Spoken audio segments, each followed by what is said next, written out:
आप सभी भाई बहनों का आध्यात्मिक ज्ञानात्मक चैनल की ब्रह्म मुहूर्त ज्ञान उपदेश कक्षा में एक बार फिर स्वागत है। आज की चर्चा का विषय तो तीन शब्द है: जोश, रोश और होश।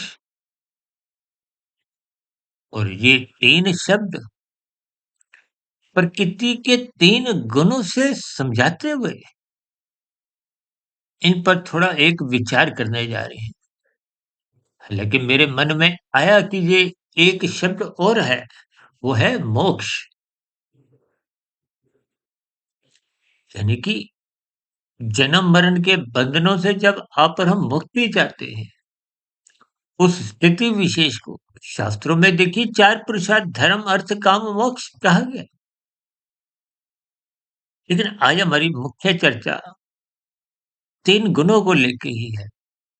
अन्यथा फिर चर्चा में कुछ अधिक विशेष सार्थक स्थितियां बन नहीं पाती, क्योंकि हमारी कोशिश होती है कि सुबह ब्रह्म मुहूर्त ज्ञान उपदेश कक्षा में प्रकृति के तीन गुणों की स्थितियों पर विशेष प्रकाश डालते हुए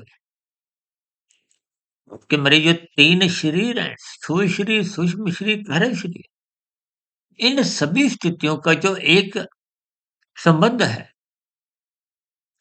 क्योंकि ये संबंध बहुत ही सूक्ष्म स्तर पर जब तक आप और हम समझते नहीं है, तो फिर आत्मा परमात्मा का जो एक नित्य सजातीय संबंध है, जिस संबंध को समझने के लिए, पहचानने के लिए और परमात्मा को प्राप्ति के लिए ये मनुष्य जोनि का एक अवसर मिला है, उस अवसर को फिर आप और हम अपने जीवन में एक सार्थक दिशा दे नहीं पाते। भौतिक स्तर पर हम सभी भाई बहन देखिए सफल होने में ही एक विशेष अपनी उन्नति समझते हैं। यदि कोई मनुष्य देखिए तामसिक वृत्तियों में भी संलग्न है, हेरा फेरी के कार्य कर रहा है, कानून का उल्लंघन कर रहा है, शास्त्र विरुद्ध पाप कर्म भी करता रहता है, ऐसे तामसिक मनुष्य भी अपने जीवन में उन निंदक कार्यों की कामयाबी पर भी खुश होते हैं।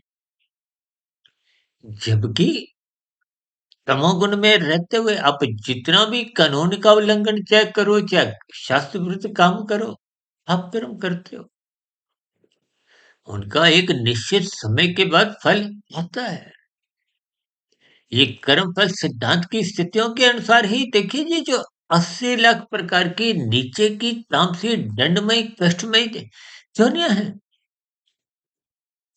उन जोनियों में तभी मनुष्य को मरने के बाद बने हुए कर्माशय संस्कारों के आधार पे जाने को प्रकृति फिर नित्य कर देती है।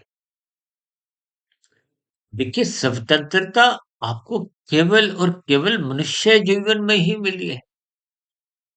ये तीन गुणों के संग करने की जो आपको हमें छूट मिली हुई है। अब ऐसे कितने मनुष्य जो देखिए सत्वगुण का संग नहीं करते, सत्संग नहीं करते। हालांकि देखिए सत्संग नहीं करने पे कोई आपकी कोई भौतिक स्तर पर कोई एफआईआर, कोई आपकी एक शिकायत दर्ज नहीं होती। शास्त्रों में भी देखिए कोई शिकायत नहीं होती कि आप सत्संग क्यों नहीं करते। लेकिन सत्संग करते रहने से, क्योंकि वो एक सात्विक स्थिति है, शास्त्र बार-बार कहते हैं, सत्वगुण मुक्तिदायक है, रजोगुण और तमोगुण बंधनदायक। आज हमने देखिए ये जो 3 शब्द लिए हैं, रोष, जोश और होश, ये 3 स्थितियों का मतलब प्रकृति के 3 गुणों से है। अब आपके हमारे जीवन में देखिए शरीर की अलग-अलग अवस्थाएँ हैं, बचपन अवस्था, युवा अवस्था, वृद्धावस्था। हालाँकि हमने देखी कभी अलग-अलग कुछ विशेष वीडियो में तो अलग-अलग शरीर की अवस्थाएँ, गर्भाकाल की स्थिति है, शिशु काल की स्थिति है। गर्भावस्था तो लगभग देखिए 12-1 वर्ष तक रहती है जब तक कामुक इंद्रियों का विकास होना आरंभ नहीं होता। जिस क्षण विशेष से वो विकसित होनी आरंभ होती हैं, उस स्थिति विशेष को किशोरावस्था कहते हैं। किशोरावस्था से युवावस्था में आते-आते रजोगुण छलांगे लगाना शुरू कर देते और युवावस्था में तो छलांगों की एक विशेष स्थिति बन जाती है। यानी कि किशोरावस्था से युवावस्था तक रजोगुण एक विकास की स्थिति में होता है और युवावस्था में वो पूर्ण रूप से विकसित हो जाता है। ये तो देखिए शास्त्रों में ये जो विवाह का संस्कार रखा गया है, देखिए ये जो 16 संस्कार है ना मनुष्य जीवन, इनमें 2 संस्कार, गर्भाधान का संस्कार और अंतिम संस्कार, इन 2 स्थितियों में तो आत्मा की मौजूदगी होती नहीं है। गर्भाधान संस्कार में तो अभी आत्मा का प्रवेश ही नहीं हुआ और अंतिम संस्कार में आत्मा का प्रस्थान हो चुका हो। ये जो बीच के 14 संस्कार हैं, ये 14 संस्कार यदि आपके हमारे जीवन में व्यवस्थित ढंग से बने रहते हैं, आजकल तो देखिए इन संस्कारों की स्थितियों को कोई विशेष महत्व एक साधारण स्तर पर दिया नहीं जाता, जिसके फलस्वरूप आपका हमारा सत्वगुण कमजोर होता जा रहा है। भले ही ये विवाह का जो एक संस्कार है, जिसको धार्मिक दृष्टिकोण से, सामाजिक दृष्टिकोण से, आर्थिक दृष्टिकोण से, कानूनी दृष्टिकोण से, धार्मिक दृष्टिकोण से विभिन्न स्थितियों में देखिए इसका प्रचलन या एक मूल स्थिति इसलिए भी बनी हुई है क्योंकि ये सरकारी स्तर पर या कानून स्तर पर इसकी एक वैधता है। आज मनुष्य के जीवन में रजोगुण के प्रति जो एक विशेष आकर्षण बढ़ता जा रहा है। देखिए बचपन अवस्था में तो रोष की स्थितियां बनना कोई अचंभे की बात नहीं है। देखिए होश की स्थितियां बनी हो तो बहुत ही अच्छी बात। शास्त्रों में तो तकनीकी रूप से ही ऐसा स्वीकार किया गया कि बचपन अवस्था तक तमोगुण की प्रधानता होती है और तमोगुण को ही हमने देखिए एक रोष की स्थितियों से विशेष स्तर पर आज की चर्चा में रखे। सर अब देखते हैं ना बच्चे जिद करते हैं कभी खिलौना की, कभी खाने-पीने की और भी देखिए बच्चों को कोई समझ नहीं होती। आजकल तो जो प्ले स्कूल का एक प्रचलन सा चला हुआ है, बच्चे तो वहाँ रोते-धोते ही अक्सर जाते हैं, कोई विशेष खुशी से नहीं जाते। इसलिए वहाँ प्ले के खाने-पीने की, प्ले की, खेलने की ये सभी स्थितियों के द्वारा उसको कुछ भौतिक ज्ञान देने का एक प्रयास किया जाए, ताकि जीवन में बच्चे का एक भौतिक स्तर पर शिक्षा लेने की एक आधार, एक नींव तैयार हो। ये सभी स्थितियों में देखिए कुछ-कुछ अंश में रोष की स्थितियाँ, तमोगुण की स्थितियाँ बनी रहती हैं। लेकिन ये जो हम आज की वीडियो में ये 3 शब्दों का जो सहारा ले रहे हैं, हमारा मूल उद्देश्य तो देखिए क्योंकि ये ब्रह्म मुहूर्त ज्ञान उपदेश कक्षा है तो हमारा उद्देश्य तो यही है कि प्रकृति के 3 गुणों की स्थितियों का आपको में क्रमबद्ध ज्ञान समझ में आ जाए। क्योंकि भगवान श्री कृष्ण जी ने इन 3 गुणों के ज्ञान को गूढ़तम ज्ञान कहा है और हम तो इन गूढ़तम ज्ञान को बार-बार एक रहस्यमय स्थितियों से जोड़ते हुए इन पर अलग-अलग स्थितियों में जैसा-जैसा वीडियो का कुछ नाम होता है, वैसे-वैसे फिर हमारी चर्चा उस दिशा की ओर बढ़ने लगती है। लेकिन जब तक आपके हमारे जीवन में सत्संग की स्थितियाँ मजबूत नहीं होती, अब सत्संग का अभिप्राय देखिए होश की स्थितियों से है। बिना सत्संग के तो आप और हम होश में स्थितियों में रहते ही नहीं।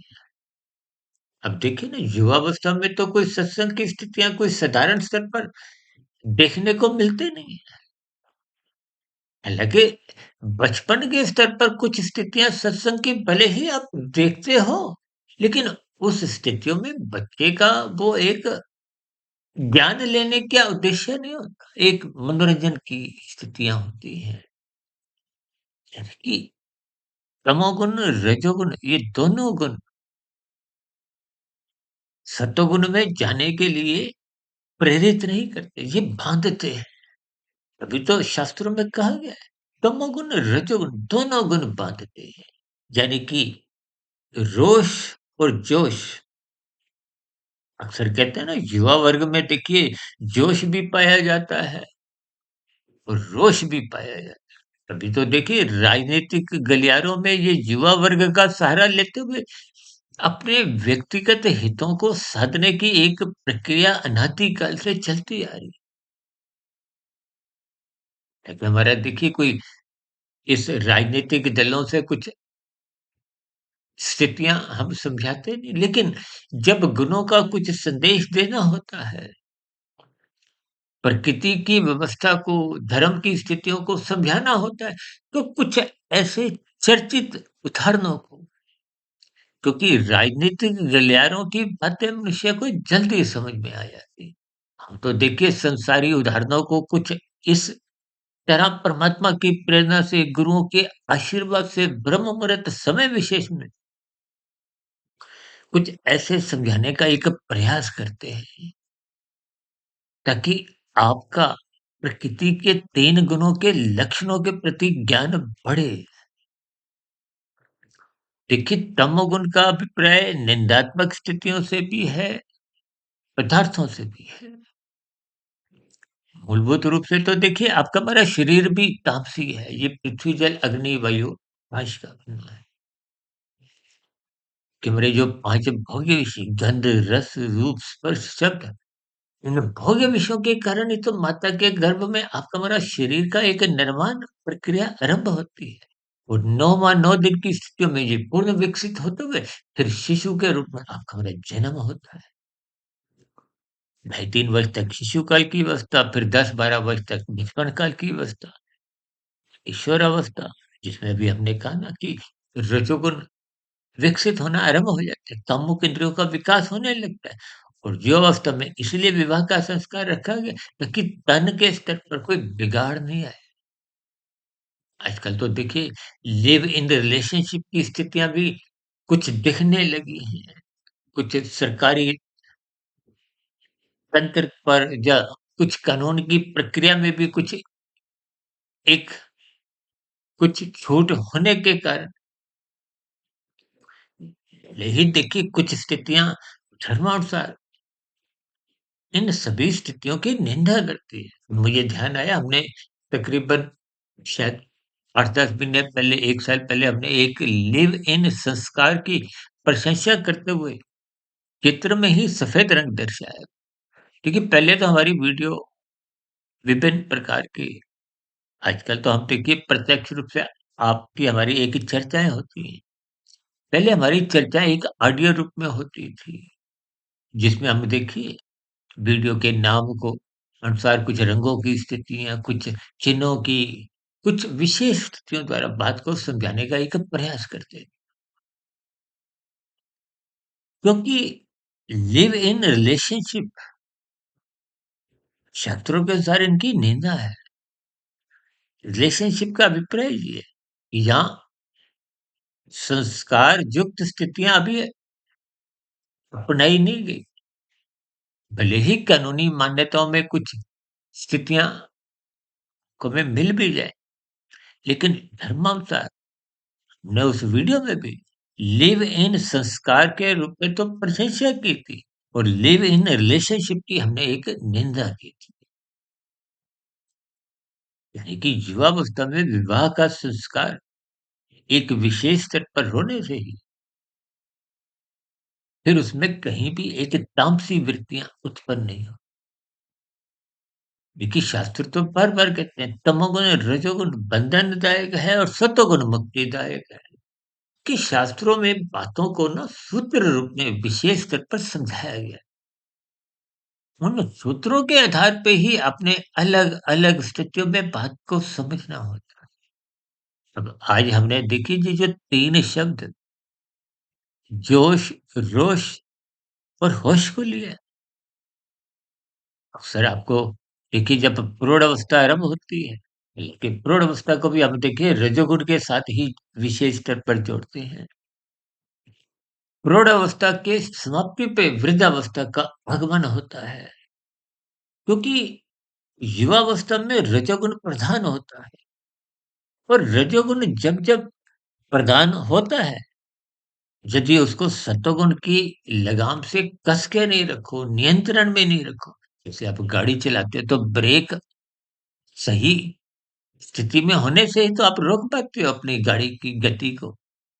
यदि ब्रेक नहीं हो, तो ऐसी कितनी आपने दुर्घटनाएँ देखी होंगी कि ब्रेक फेल हो गई, असफल हो गई।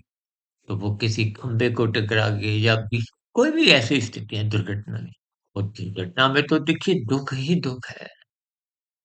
वाहन के स्तर पर, शरीर के स्तर पर और भी देखिए, जब आप दूसरों को पीड़ा देते हो, तो वो पाप कर्म या कानून का उल्लंघन जो भी स्थिति है, उसका दंड भोगना पड़ता है। इसका अभिप्राय ये है कि जब-जब रजोगुण सतोगुण द्वारा नियंत्रित नहीं होता, तो वो जो जोश की स्थितियाँ हैं, वो अक्सर रोष में गिरती हैं। युवा वर्ग में अक्सर आप देखते हो ना मनमर्जी की स्थितियाँ छलांगे लगाती हैं। हालाँकि बचपन अवस्था में भी देखिए मनमर्जी की स्थितियाँ बच्चों में देखने को मिलती हैं, लेकिन उनका नज़रिया कुछ और होता है। युवा अवस्था में भोग प्रेरित स्थितियों में वो कानून की व्यवस्था को जब आप नज़रअंदाज करते हो, देखिए एक शब्द आता है ना रोड रेज।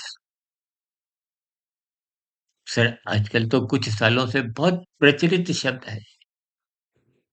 लोगों की वाहन चलाते समय कुछ एक वाहन दूसरे से लग गया या कहीं कुछ असहज स्थितियों में कुछ बातचीत गुस्से में हुई, तो वो गुस्सा ही देखिए फिर वो लड़ाई झगड़े की स्थिति लेता हुआ।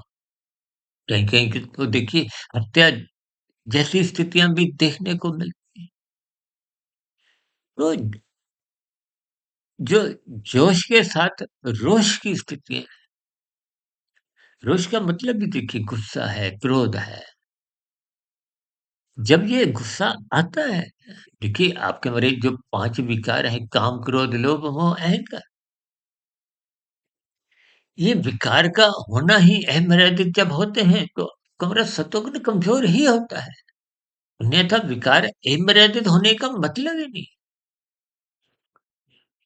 और जैसे ही वृद्धावस्था आती है तो शास्त्रों में कहा गया है कि सत्वगुण सहज ही विकसित कुछ-कुछ अंश में होने लगता है। अभी आप देखोगे ना सत्संग में वृद्धावस्था के लोग अधिक संख्या में होते हैं। क्योंकि जब आपको समझ में आने लगती है कि ये मिला हुआ संसार जिसको आपने भोगा, इकट्ठा किया, कभी-कभी आप कुछ ऐसी स्थितियों में भी अपने समाचार कुछ ऐसे सुने होंगे कि उस उद्योगपति ने अपनी कमाई गई दौलत का इतने प्रतिशत दान अरब करके कार्यों में लगा दिया। ऐसी स्थितियाँ कब बनती हैं? जब इस माया का, प्रकृति के 3 गुणों का, परमात्मा की व्यवस्था का, कर्म फल सिद्धांत की स्थितियों का हमें कुछ ज्ञान होने लगता है, तो बात समझ में आती है। फिर ऐसी स्थितियों में मनुष्य उस कमाए गए धन को भले ही वो राजसी स्थितियों में कमाया था या तामसी स्थितियों में कमाया था, तो उसका वो परोपकार के कार्यों में, दान पुण्य करने में, किसी भी ये होश आने पे ही स्थितियाँ बनती हैं। और जो वृद्धावस्था में भी जागते नहीं, होश में नहीं आते, तो फिर ऐसी स्थितियों में जैसा-जैसा आपका हमारा कर्माशय बन चुका होता है। देखिए, कर्माशय में जो-जो स्थितियाँ आप कारण शरीर में बना देते हो, चाहे आपने जोश में बनाई, चाहे रोश में बनाई, चाहे होश में बनाई। इसलिए तो बार-बार शास्त्र कहते हैं, तमोगुण की निंदा करो। हम तो बार-बार जहाँ तक कहते हैं ना, लाल बत्ती पे रुको, ताकि दूसरों की हरी बत्ती में आप विघ्न उत्पन्न मत करो। इन सभी स्थितियों को देखिए, हम कुछ ना कुछ सरल स्थितियों में समझाते हुए, विशेष रूप से हमारा सत्वगुण विकसित हो। सत्वगुण विकसित होना आरंभ होगा तो फिर आगे चलते-चलते कर्म योग की स्थितियाँ बनती हैं। यदि आरंभिक स्तर पर सत्वगुण विकसित नहीं हुआ, परोपकार के कार्य सकाम भाव से भी आरंभ नहीं हुए। अब देखिए, जो दान पुण्य करते हैं, अगर उसमें परोपकार के कार्य में सकामता बनी हुई है, तो भले ही वो होश की स्थितियाँ हैं, उन कर्मों का स्थितियाँ देखिए हमारा क्रमशः सुधारती है। क्योंकि मनुष्य योनि पुण्य तभी मिलती है जब संचित कर्मों में मरते समय पुण्य कर्म, यानी कि सात्विक कर्म, यानी कि परोपकार के कर्म, भले ही सकाम भाव से, देखिए कर्माशय तो सकाम भाव का ही बनता है। निष्काम भाव से किए गए कर्म तो कर्म योग की एक वर्ग में आ जाते हैं। यानी कि जब आप कर्म फल सिद्धांत की स्थितियों से ऊंचा उठते हो, तो वो कर्म योग। जब आप ज्ञान के स्तर पर ऊंचा उठते हो, तो वो ज्ञान योग। जब आप इन दोनों स्थितियों में परिपक्व हो जाते हो, तो फिर वो भक्ति योग की स्थितियां ही होती हैं। भक्ति योग की स्थितियां और अधिक तीव्र होते हुए आप हमारी आध्यात्मिक उन्नति के दरवाजों में गति ले आते हैं। देखिए, जैसे आप गाड़ी में पहला गियर डालते हो, फिर दूसरा, फिर तीसरा, फिर चौथा, उन सभी गियरों में गति की एक रफ्तार बढ़ जाती है। यही स्थितियां योग की हैं, कि परमात्मा को पाने की जो आपकी हमारी गति है, वो जब बढ़ने लगती है, शुभ संस्कार जल्दी-जल्दी बनने लगती है। तो इसीलिए भक्ति योग की स्थिति में देखिए, मायातीत की स्थिति जल्दी बन जाती है। मायातीत का मतलब ही क्या है? कि स्थूल शरीर के रहते-रहते कारण शरीर में शुभ संस्कार बन जाते हैं। यदि 100% बन जाते हैं, तो फिर स्थूल शरीर की समाप्ति पे, मरने पे कारण शरीर में कोई बाध्यता नहीं है।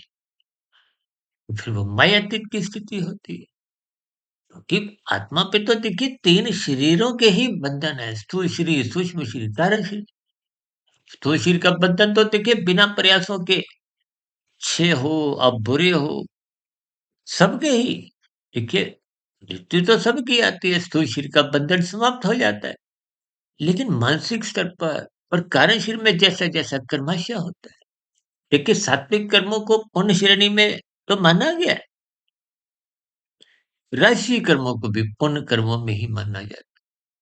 लेकिन तामसी स्थितियों को, चाहे वो कानून का उल्लंघन करने के दौरान आपने बनाई, कभी-कभी हम यहाँ तक कहते हैं ना, कि यहाँ के चालान से यदि आप बच भी गए, आत्मा की व्यवस्था में बचना नामुमकिन है। इसलिए हम देखिए पाप कर्मों को गैर जमानती वारंट से भी जोड़ते हैं। यानी आप यहाँ के चालान से बच गए तो कोई प्रसन्नता की बात नहीं है।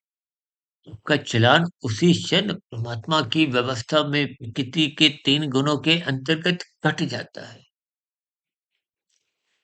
ये सभी कटे हुए चालान ही नीचे की जो 80 लाख प्रकार की योनियाँ हैं, वो उन चालानों का भुगतान ही कर रहे हैं।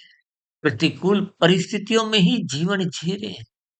तो देखिए ना, नीचे की योनियों की ऐसे कितने नाम ही ऐसे हैं, जिनके नाम सुनकर भी आप और हम भयभीत होते हैं।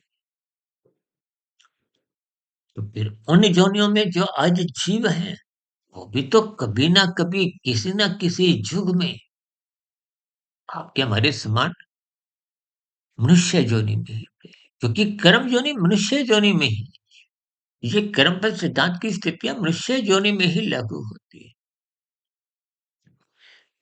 इसलिए बार-बार कहते हैं, ये जोश और होश, ये दोनों स्थितियों पर देखिए, रोष की स्थितियों से तो दूर हटना चाहिए और जोश में भी होश की स्थितियाँ, यानी कि गति को या रजोगुण को या संसार को सत्वगुण की लगाम से नियंत्रण में रखो, ताकि ये होशमय स्थितियाँ रहें। देखिए, होश का विपर्य प्रकाश से है, सत्वगुण से है। हम तो बार-बार कहते हैं ना कि तमोगुण का अभिप्राय पदार्थों से है, रजोगुण का क्रिया से है और सत्वगुण का ज्ञान से है। और अक्सर एक उदाहरण मैं बार-बार पिछले 6 वर्षों से देता आया हूँ कि गृहिणी जो खाना बनाती है, रसोई में रखे हुए पदार्थ तो तामसी हैं, कि गृहिणी द्वारा जितनी क्रियाएँ होती हैं वो राजसी हैं और खाना बनाने का जो एक ज्ञान गृहिणी को है, वो सात्विक है। जैसे आर्किटेक्ट को देखिए, मकान बनवाने का ज्ञान होता है तो पहले हम उसी की ही सेवाएँ लेते हैं। गृहिणी जब भी खाना बनाती है तो स्वादिष्ट बनता है। आप जब स्वयं खाना बनाते हो तो खाना बनाने का ज्ञान नहीं है। रसोई में रखे हुए पदार्थ तमोगुण है, आपने मेहनत भी की, क्रियाएँ की, रजोगुण भी आ गया, ज्ञान आपको है नहीं, तो फिर वो खाना आधा-अधूरा बनता है। उसमें स्वाद नहीं होता, रस नहीं होता। ठीक इसी तरह जिन भाई-बहनों के जीवन में जोश है, रोष है, होश नहीं है, या यूँ को कि तमोगुण है, रजोगुण है, सतोगुण नहीं है, तो जीवन में बुराइयाँ कहो, अधूरापन कहो, किन्हीं भी शब्दों से देखिए बात के संकेत आपने हमने समझने हैं, जिनको आज हमने देखी जोश को रजोगुण से, रोष को तमोगुण से और होश को सतोगुण से कुछ ऐसे जोड़ते हुए प्रकृति के 3 गुणों के लक्षणों को समझाने का मैंने एक प्रयास किया है। हो सकता है देखिए मेरे समझाने में भी कुछ स्थितियों में कमजोरी रह सकती है, क्योंकि समझना एक बात है, समझाना बिना परमात्मा की कृपा के, बिना गुरुओं के आशीर्वाद से, इसलिए हम ये सभी वीडियो चाहे देखिए आध्यात्मिक ऑक्सीजन की वो लघु ज्ञान संदेश हो, चाहे सर्व कल्याण वृक्ष की प्रश्नोत्तर ज्ञान कक्षा की या साधारण संसारी विषय पर आधारित वीडियो हो, चाहे ब्रह्म मुहूर्त की, ये सभी वीडियो हम ब्रह्म मुहूर्त समय विशेष या उससे पूर्व ही बनाते हैं, जब सतोगुण की एक अनुकूल स्थितियां हमारी चर्चा में एक अनुकूलता लाती है, ताकि हम बात को एक गहरे तल पे समझाने की स्थिति में पहुंच सके। इसलिए मेरी आप सभी भाई बहनों से विनती है, इन सभी स्थितियों को ज्ञानपूर्वक समझते हुए ब्रह्म मुहूर्त में उठने का अपना एक स्वभाव बनाएं, संस्कार जगाएं, ताकि होश की स्थितियां मजबूत हों। क्योंकि ये जो रोश की और जोश की स्थितियां हैं, देखिए रोश की स्थितियों से तो हमें पूर्ण रूप से ही बचना है, लेकिन जोश की स्थितियों में भी आपको होश में रहते हुए एक धर्मानुसार कानून के दायरे में रहते हुए शास्त्र विहित कर्म ही करने से, इसलिए बार-बार कहा जाता है, गुरु के प्रवचनों को सुनो, शास्त्रों का स्वाध्याय करो, ब्रह्म मुहूर्त में उठो। तो ऐसी सभी सात्विक होशमय स्थितियाँ कभी निरंतर हर क्षण जीवन में बनी रहें, ताकि हमारा क्रमशः नहीं बिगड़े, हमारे बुरे संस्कार ना बने। इन्हीं शुभकामनाओं के साथ चर्चा विशेष का यहीं विराम देते हैं। फिर मिलते हैं एक नई चर्चा को, एक नए विषय के साथ जोड़ते हुए। तब तक सुधीर भाटिया फ़कीर को इजाज़त दें। फिर भी वीडियो संबंधित कोई बात आपको समझ नहीं आई हो, आपके मन में कोई प्रश्न हो, सुझाव हो, शिकायत हो, तो आपके प्रश्नों का, सुझावों का और शिकायतों का नीचे दिए गए कमेंट्स बॉक्स पर सदा ही स्वागत है। और इस चर्चा विषय को ध्यानपूर्वक, धैर्यपूर्वक, धीरतापूर्वक सुनने के लिए आप सभी भाई-बहनों का बहुत-बहुत धन्यवाद।